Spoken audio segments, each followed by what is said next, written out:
muri no weekend aho hariya kuri departement ntivyari vyoroshe ku mugwi w'urunani neza yuko umugwi wa Dinamo ishaka wasohoye gutsinda uno mugwi w'urunani ku manota 88 ya Dinamo kuri 81 y'umugwi w'urunani. Difference ya manota 3 stade ya departement yari yuzuye ubwinsi bw'abantu, abakonzi b'urunani, abakonzi ba Dinamo, abakonzi ba basketball muri rusangi. Yes, ariko mwumvise kandi yuko hari match ikomeye igiye kuba muri no minsi, ni muri no weekend nyene hari ya muntara ya Muyinga. Ni match izohuza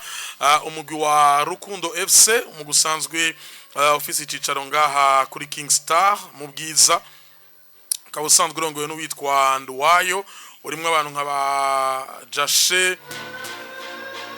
urimwe abantu nk'aba Faustin. Ugiye gukina n'umugwi witwa Les Amis Sportifs, match izobera kuri stade Umuco mu ntara ya Muyinga ku munsi wa gatandatu. Ubona neza yuko hazoba harimo n'uwitwa Nzeyimana Thomas Mkombozi, hazarimo uwitwa Wiz Design, abo n'abaririmbyi nabonye basigikiwe cyane na Elicom Imprimerie hamwe na Open Design ya Claude. Ndamuramutse cyane Claude kuva muri Open Design. Open Design Imprimerie nga imande ya Hotel Amahoro, ariko kandi Open Design iri nga imande ya Milton Hotel. Nimwe mu ma imprimerie meza d'office kandi ifise n'umuboss asanzwe ashigikira cyane abajene bafise impano zitandukanye. Ndamutse witwa Claude. Yes, nuko yemeze n'umwanya mwiza wo kumviriza ikiganiro Hit Connection. Nitwa Ami Pro the MC, nza kuba ndi kumwe n'abagenzanje, ariko 61 10 ubusa 61 10 ubusa niyo nimero mushobora kuduhamagarako mukatubwira nimba muri ko muratwumviriza naho muherereye. Mwiriwe awo kwakira mugenzanje naho nyene yamaze gushika, yitwa Israel namahoro. Impunda marembe Ami Pro yambu cyane wowe kuratwumviriza, ndakuramukije nizera yuko umeze fresh. Ego nanje meze neza n'ukuri, amahoro y'Imana abane namwe. Amasaha abiri tugiye kubana namwe tubabwira amakuru atandukanye yo muri entertainment showbiz, ariko kandi tunabatumirira hariya muri Africana Hall Hotel aho ku munsi w'Imana tuzoba turiko turakorera yo mu kuvangavanga imiziki. Yes, nuko bimeze nako Aloha. Aloha raho. Aloha baby. Ego na mama Aloha. Na mama Aloha tumeze neza hariya Nyabugete. Narayembonye ubutumwa bunini cyane. Warongikiye madamu Mamster wanje. Ndiko nasoma stati ya. Okay. Warutaho ibindi. Wanditse Mamster wanje ata makeup uri naturel, yego ata nakabiju uri mwiza cyane, yego frère. Ubwitonzi bwawe n'ubugwaneza ufise birarenze. Ucushiraka ka emoji k'imitima naka emoji ko kubaha, uca wandika ati mama Aloha. Tame ibintu ko bikomeye hewe tabigutuye ibintu ko bikomeye. Chimudamu wanje agumambana mwiza cyane.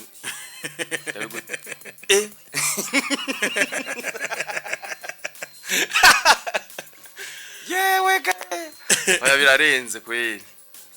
Ndase mugenzi wanje yitwa Simplice. Niwe akunda kumbwira ati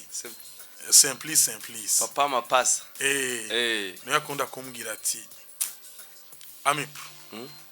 ejo jenzo umugore wanje inshuro ya kabiri. Uratahura. Yego vraiment. Ubundi iyo ufise umuntu mukundana vy'ukuri, hagira urukundo Israel ni communication. Iyo communication ari nziza ibintu byose biragenda neza. Kandi burya ngo ushitunga ahusha umugore. We pompe le 27 Novembre kwe. Anjumenga ugakwano no gatanga. Uzo uri kura celebra imyaka ibiri. Ibi itatu eh itatu igagenda umukambwe muho mu rugo zo uri kura celebra imyaka itatu harura kuva muri 2020 ndabugenze kwe Imana ihabwa icubahiro kandi hari abantu baguye usanga hari abantu baguye iminsi nuziko baduha gushika kuri Noel nuziko nagize mariage muri le 27 novembre 2020 batubwira ko muri 2021 décembre le 25 ku Noel niyo baduha kweri ngo zo twahuka ariko uzoca baririmbira ka karirimbo ka Emerson kagute nibaze barabe amacerere dukuyita mu kumakarara iyo ndavyibuye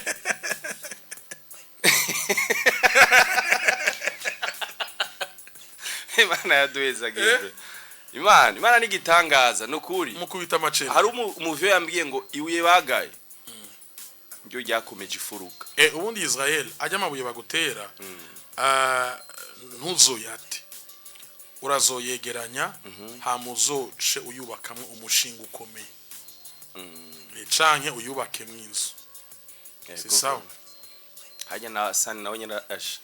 arabugenze muto Asani ngira ni imyaka 8 oya yagize mariage muri 2019 ya 2019 Diego andusha 2 ans ariko ni generali nuziko ari generali chef protocole wiyo wa mariage kwa Sani ariko urahomeze neza nukuri ami pro twe turashima Imana yego vraiment nibishimbo byabonetse ibisimbo ni bon ibiharage nugushima kunyabutongo nukuza turajya imboga muti yego vraiment nawe waradusubiriye uherutse bavuga yuko mu Ngagara tutajya inyama bavuga yuko mu Ngagara abantu batajya inyama oya ibyo navyo ariyo navuki ariyo nakuri kusintore n'isosi y'amashu byari mu kutwica isosi y'amashu kwe isosi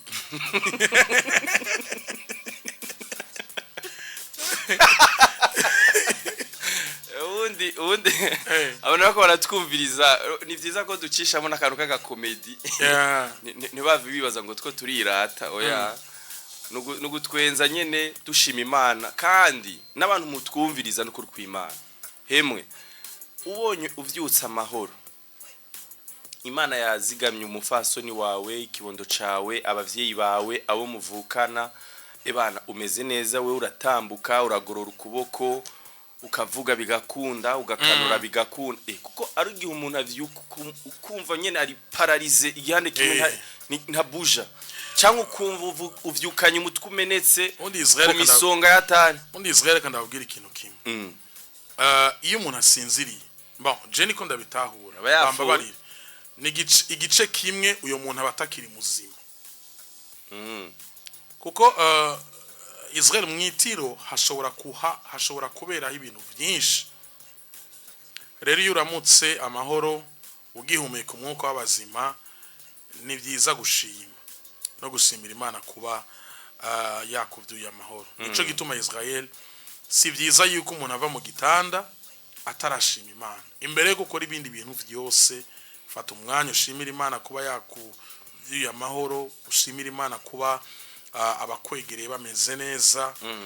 nubwo wowe utararonka ico rirenza ariko ni byiza gushima kuko ngo iritararenga nuritera ingata uyo ico ni kirundi muto mbona wambaye n'agapira keza kanditse ko Dunda na Buja FM go bro iyo yibutse Dunda na Buja FM nibihe bintu bitatu bibanza kuza mu mutwe wawe urumva Dunda na Buja FM ni igiteramo kivyibushe igiteramo kinini mu biteramo biba hano biterera mu iterambere rya entertainment canke mu banyamuziki Dunda na Buja FM urayishiramo kuko ni igiteramo gihurumbirwa citabirwa n'abantu benshi numvise umuyobozi ambwira ati ni bon urinze ubona amatike 7000 yagurishijwe hariyo n'abandi staff canke abaririmbyi muri iso amatike yagurijwe ni 7000 iyi twakoze umva atari menshi dushake duharire kuri bitanu amatike ibihumbi 7 nangahe miliyoni 35 papa kandi rero aho ushizemo VIP aho washizemo aho haruye kuri 5000 gusa urumva kandi VIP naho nyene abariyo nk'amatike nk'ibi abantu bindwi urinze ubona barishe si kintu kiba ari gitonye cyane ni evenement wewe uzi marketing ukaba ukora muri societe kanaka biba vyoroshe cyane ko ibintu vyawe bimenyekana mu mwanya muto iyo wegereye abayobozi basanzwe bategura Dunda na Buja FM. 1 uraronka visibilité kwisamirizi kumbonesha kure. 2 ukaronka visibilité ibintu vyawe ku bantu babaje urumva ni evenement rero isigara mu mitima y'abatari bake ababibonye muri lycée SOS uyu mwaka amateka yaranditswe harabonetse ubuhinga buhanitse muri performance z'abaririmbyi harabonetse abafana bagaragaza urukundo ku baririmbyi babo guhera saa 4 uhagaze gushika igihe cy'isaha 5 ugihagaze generally mfise ubwoba yuko abantu baza guperforminga saa 5 saa 6 bataza kuririmbira abantu benshi ariko icantangaje nuko kuva 9h du matin abantu bari batangiye kwinjira icantangaje nuko no murimbyi yaduze kuri stage saa 6 akubwira ati sinari bwabone evenement shobora kuduga kuri stage midi hari abantu barenga ibihumbi 2 ni réussite ni réussite ikomeye ariko niki cigwa we nka DJ wasigaranye kuri ujya munsi bon icigwa nuko nka twebwe abartiste aba DJ abaririmbyi nasigaranye kuri ujya munsi nuko dukwiye kugira discipline imbere y'abafana imbere y'umuntu aba yaguhaye akazi nico cigwa gusa nakuyemo muri rya evenement ya Dunda na Buja FM ego amajambo make ibikorwa vyinshi discipline kuba uzi ikintu gikomeye papa cyo nakuyemo kwe uzi ikintu gihambaye ya Israel ni vyiza yuko muri market twicisha bugufi yo turi imbere y'abantu si sawa kuko urakivuze neza ati discipline burya ni ikintu gikomeye kandi cyane umuntu abahagaze imbere y'abantu barenga ibihumbi 10 ibihumbi 5 6 7 ni byiza yuko umenya ati nubwo noba nshavuye hari ishavu ntaza kugaragaza kugira ngo abakunzi bane shobore kubaha ibintu vyiza kandi cyane yes nuko ni Buja FM ako karagaciyemwo ni the number one swagger station in our country the sound of Burundi ruhande baza ko muzova igitega muza kunshigikira muri African Hall Hotel turazana gufata umwanya tunabigaruke wana ko affiche itagase yaramaze gusoka ku munsi we ya affiche ubundi Israel baba bakwiye kuyigushira kugiye ngo mu mahanga Ico kintu uvuze kirakomeye vraiment none wewe nyakubahwa wewe nubaha vyokunda kumbransha kwa ambassadeur kibazo gihari ubundi mu gutanga visa Israel n'amadokima yawe none ubundi hajya ngo biroroshe kwinjira hariya kandi hejuru bon ariko aha nyina impande kwa katikati hajya muri ambassade ngo siyo bikoregwa erega Israel erega ico utegereza kumenya ubundi iyo ugiye kudepoza uradepoza ukinjira ugatanga impapuro zawe hama bakaziga basanze ari sawa ubundi batanga iki niki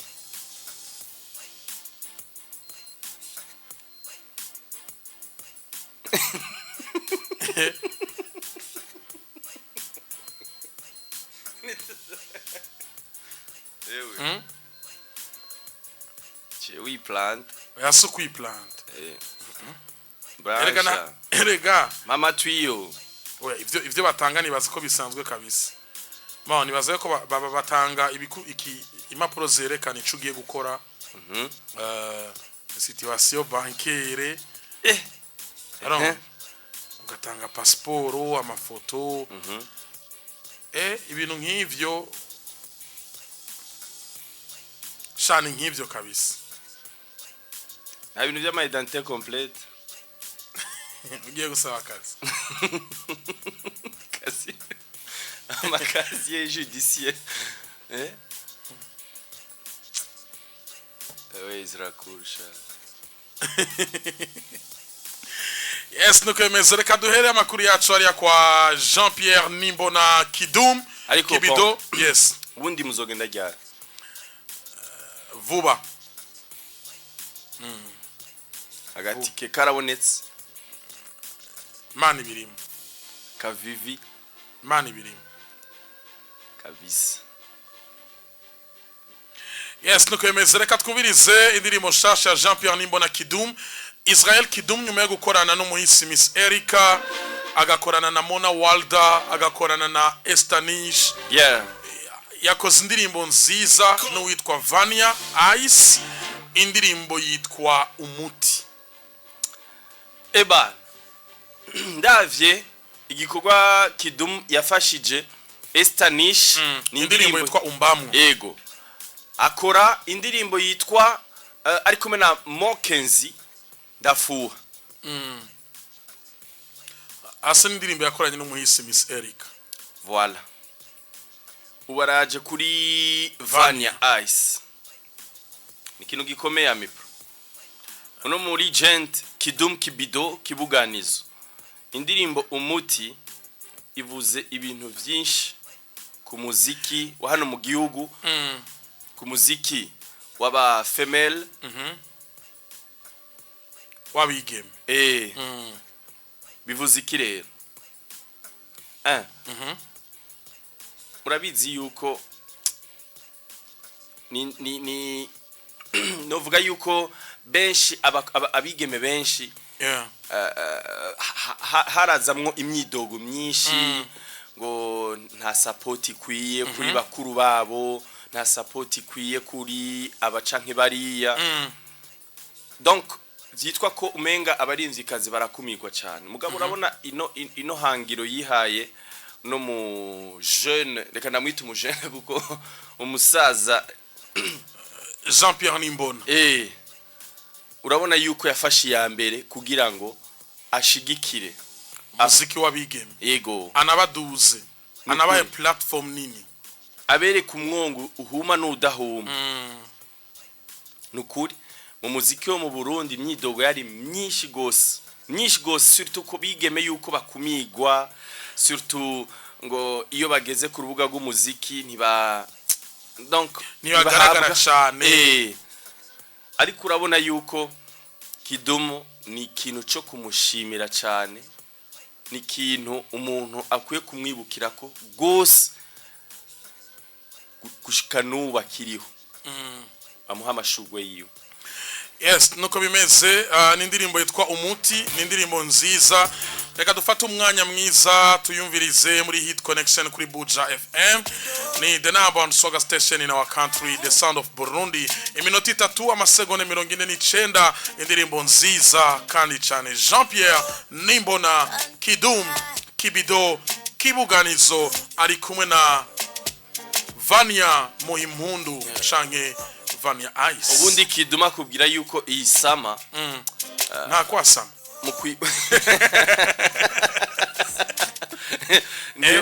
niyohera neza ta muti utegezwa kuyuhira umuti kana makuru maze kuronka nuko Kiduma agiye kugaruka mu Burundi muri ino ndwi nyene tariki ya 30 asobora kugaragara mu giteramo tuzobabwira vuba hani Bujumbu ndetse no mu ntara hagati ashobora no kuza no muri Samuel's Hope reka twumvirize kano karirimbo yes ibintu vy'amagute ngaha mu muziki wo mu Burundi hari abantu bagenda baravura badatambuka neza cyangwa ugasanga baragwaye igisukari cyangwa ugasanga baragwaye pressure kubera amahit amaki. Sasa indirimbo ya Kidum na Vania numuti uje kubavura,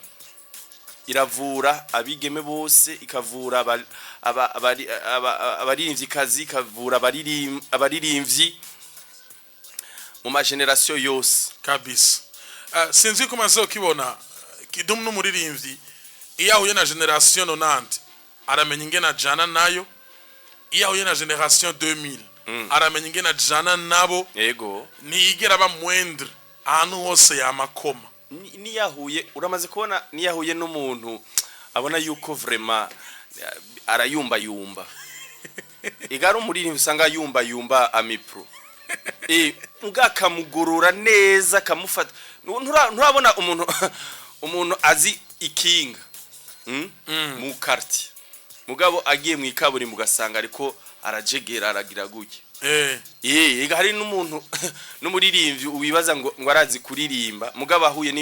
n'igicocoro Kidum kibido. Ukumva uri kura travaya ngahanye n'amabdomino akaza kandi ufise intuze bisimburujo. Arsene muri Tanzania azga mwita kibongi. Nivyo? Ngo ule chibonge mnene iko wapi? Urumva rero Kidum ari kumwe na Kurodressa akagukwega kakuzana gahoro ukavuga ati vya vrai byandi byo kuririmba biruhisha gutya bimeze uko. Sasa kwera wewe benshi bibaza ngo nakabuto afyonda kumbe arafise experience kandi aratravaille hajye Kidum aragira ama repetition menshi yimuta n'amasport ateye ubwo biya si ibintu vyizana nivyo hari umuntu agira impano akayivukana urumva Imana igahezagira mugabe bica bisaba yuko uyikangaza, bica bisaba ko uguma uyitutura uyikorera. Hajye bazango ba Cristiano ngo na ba Messi baguma baryama gushya bavyuka bagenda kuri match. Oya hajye baragenda no magunguru yuzemwe amabarafu urumva kugira ngo bakomere nk'iminota 30 kugira uve uri giti. Aba baririmvyi rero usanga bagenda ku misozi bakagenda ahantu bagakoma induru canke bakakwita ama pompage ama abdomino bagatravaille ijwi. Urumva sinzi gene babigira mu kugira ngo ijwi ryawe rigume fata ejo bundi Kidum arakwiza 50 ans. Kabisa urabizi ko yabivuze ati muri Van Beach yavuze ati nzogaruka hano umenga mu kwicumi ndafise anniversaire ya 50 ans yanje kandi nzokorera iwacu hariya mu Kinama kuri stade. Ati even sound Kevin Nkurunziza koresha ubwenge zonshigikire ibi vyuma ndabikeneye. Iryo jambo ryaravuzwe je nari kuri Van Beach ujya munsi naramuhemse ndavyibuka. Ejo bundi araza ha gutegura ntuze ama company abe arakoresha ubwenge ashigikire legend wacu kabisa dupopole dutagate 50 ans uri mu muziki si ikintu coroshe. Myaka 50 si ikintu coroshe mzee. Jewe naba quartier 4 pompe nari mfise muri 2003 nari mfise 15 ans. namubona aza ngaha muri 4 aha anye mu Ngagara uciye ngaha kuri Sesinga kaya kabarabara. Yari abantu bafana ikintu urumva ubu baragiye umenga muri Kenya nyimbate kakabarabara kivu. Man umenga meze kujya nyene habo Kidum nasaza jewe ndavyibuka na image ndayizi ico gihe twabana na nujya Willy Wizey ari muri gen mana aririmba nabajya wa ndi muri Belgique yitwa inde handirimbo ya mujama muri Belgique yitwa bena Kidum umwe yarimba safari ya John Chris safari urabizi ko John Chris ariko yaramaze iminsi ari mu Burundi oya dernièrement yari sinzi ko wabonye na poste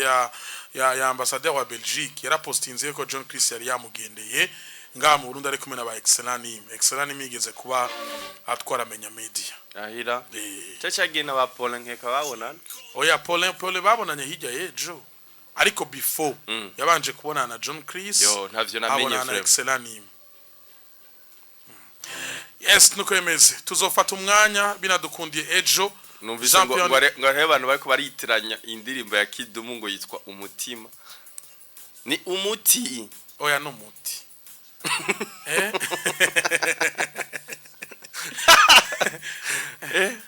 oya no muti yes nuko yemeze reka tuve ngaho kwa Jean-Pierre Nimbona Kidum dosimbira hariya kwa Alvin Smith Lavash aramakuru reka namuvugwako indirimbo yitwa hahiye ari kumwe na Double J once again canke Double J Bad Boy Killer ni Alvin muri inondwi yari mu ntara ya Rumonge ari kumwe n'uwitwa Fernando Mr Aye mu gitaramo cyategwa na Ivo isanzwe irongowe n'uwitwa Mapound hariya kuri Stade Izere mukanya turaje tukubwira amakuru avuga ko Alvin Smith aka Lavash